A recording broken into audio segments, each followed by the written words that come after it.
Maharashtra वृत्तदर्शन news आणि Yuvagram 24 news आयोजित भव्य घरगुती गणपती सजावट स्पर्धा आणि सार्वजनिक गणपती मंडळ सुंदर गणेश मूर्ती स्पर्धा 2024 या स्पर्धेचे प्रायोजक आहेत उद्योजक माननीय शरद दादा जाधव एसचे डेव्हलपर्स मिरज। गणपती बाप्पा मोरया। नमस्कार।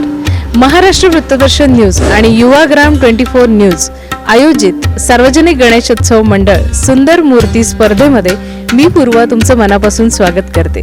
या स्पर्धेसाठी आपले प्रायोजक आहेत उद्योजक शरद दादा जाधव एसचे डेव्हलपर्स मिरज।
गणपती बाप्पा मोरया।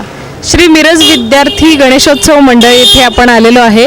ब्राह्मणपुरीचा महाराजा इथे बसलेला आहे आणि आपण बघताय की खूप सुंदर मूर्ती आहे, खूप छान सजवलेली आहे आणि या मूर्तीचं वेगळेपण काय आहे हे आपण जाणून घेऊया यांच्याकडून। नमस्कार।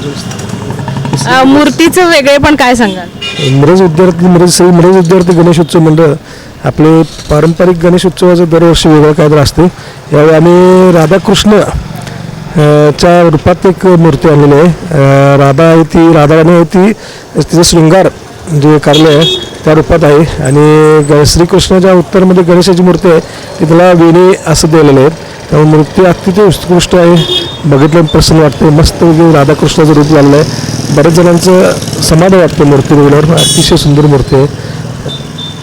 या कितवं वर्ष आहे यंदा तुमचं? यंदा 20वे वर्ष सर। दरवर्षी काय वेगळेपण असतं या मंडळाचं काय सांगाल?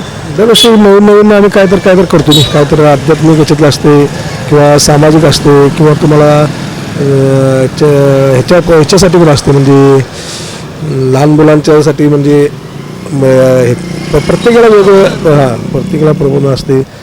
आता 2-3 वेळा आम्ही नंबर पण चांगले मिळतात। प्रथम नंबराचे हे चांगले बक्षीस मिळाले आहेत आम्हाला आणि मूर्तीचं विशेष दरवेळी वेगवेगळं असते। खूप छान अशी मूर्ती आहे, तुम्ही बघत असाल तर श्रीकृष्णाच्या रूपातली ही मूर्ती आहे। सोबत राधिका आहे, ती स्वतःचा शृंगार करते आणि शृंगार करत असताना तिला वेणी द्यायचं काम हे श्रीकृष्ण करता आहेत, म्हणजेच आपले गणपती बाप्पा करता आहेत।